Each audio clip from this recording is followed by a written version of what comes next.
Gurias e irmãos, saudações e sejam muito bem-vindos ao canal da TM. Hoje a gente vai falar de um assunto que foi responsável por muitos joysticks quebrados, muitas noites mal dormidas e muitos finais de semanas perdidos. A dificuldade dos jogos antigos. Aí eu te pergunto. Vocês sabem por que eles eram tão difíceis? Não sei. Vocês sabem por que eles não são tão difíceis assim hoje em dia? Também não sei. Você sabe por que a gente vai falar disso hoje? Não sei! É isso que eu te pergunto. Estou lhe respondendo, não sei.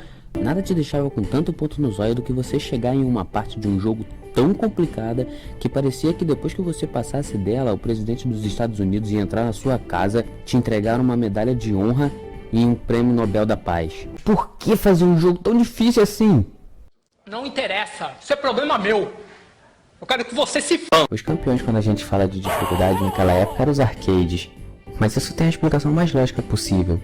As máquinas eram configuradas para o modo mais difícil, justamente para que a gente perdesse mais fichas e assim comprássemos outras fichas.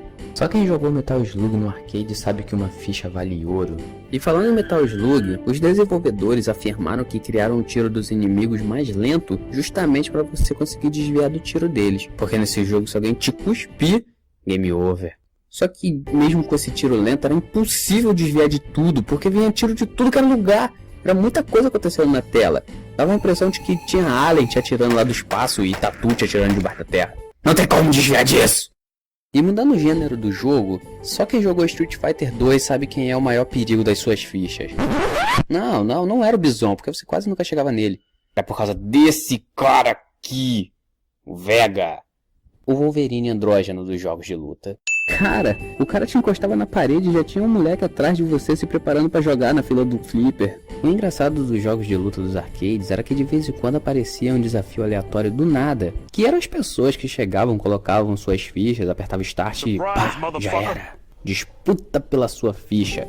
Aquilo era questão de honra. Além da torcida que já tinha dentro do jogo, criava-se uma torcida em volta do fliperama pra ver quem é que ia ganhar. E se aquela pessoa escolhia quem... Mano, era porque a tua ficha já estava comprometida. Porque pense em um bicho apelão. Agora, saindo dos fliperamas e indo para os consoles, a nossa maior dor de cabeça era com jogos do tipo plataforma. Só quem jogou Sonic no Master System e no Mega Drive sabe do que eu tô falando. Não porque o jogo era difícil, mas sim pelo fato de que se você perdesse todas as suas vidas, você voltava lá pro começo.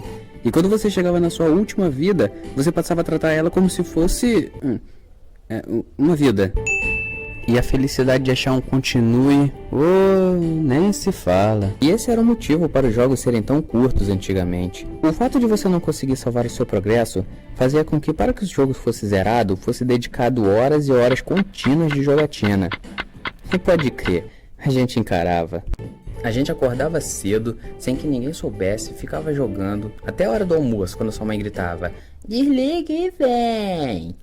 Aí você só desligava a TV, ia, comia, sentava um pouco no sofá pra sua mãe ver que você não era viciado, mas quando ela desse mole, ligava a TV de novo e taca-lhe pau nesse joguinho, Marcos. Nossa, o quarto ficava fervendo por causa do videogame. Outra coisa que a gente fazia muito também era colocar o lençol por cima do videogame, justamente pra disfarçar, né? Fingir que ele tava desligado. O único problema era quando ele balançava a fita um pouquinho. Aí dava isso. Bug, tilt, pau, deu ruim. Começa tudo de novo. Os videogames antigamente eram bem resistentes, mas não balança a fita enquanto joga. A gente já tinha falado de Sonic.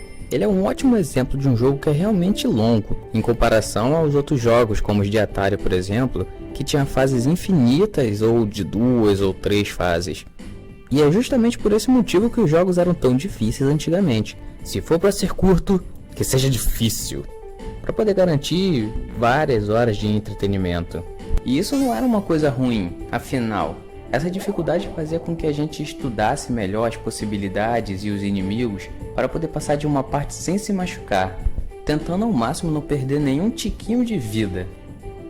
E pra galera de hoje em dia, que só sabe jogar aquele jogo todo quadradão, aquele cheio de quadrado, como é que é o nome daquele jogo mesmo? Tetris.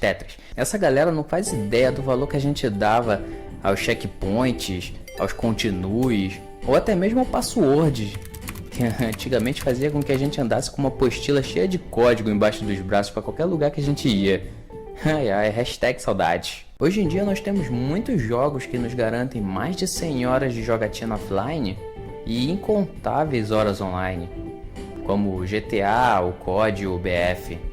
Mas a dificuldade dos jogos de hoje em dia nem se compara com as de antigamente. E se você não acredita, baixa um emulador de Nintendinho, baixa a ROM de Mega Man 1 e joga. Aí você vai saber do que eu estou falando. Nesse jogo você pula, morre. Você abaixa, morre. Você pula em cima do inimigo, morre. Esse jogo era uma luta para poder passar. E olha que era apenas 6 fases, hein? E se você for fazer isso, faça sem o save state. E eu não tô falando mal dos jogos de hoje em dia, e nem dizendo que eu sou um fanboy dos jogos de antigamente. Todos os jogos merecem seu devido respeito. E eu espero que eu não tenha ofendido ninguém. Afinal, esse é um vídeo de humor. É da TM. E é com esse recado que eu digo, gurias e irmãos, a gente se vê.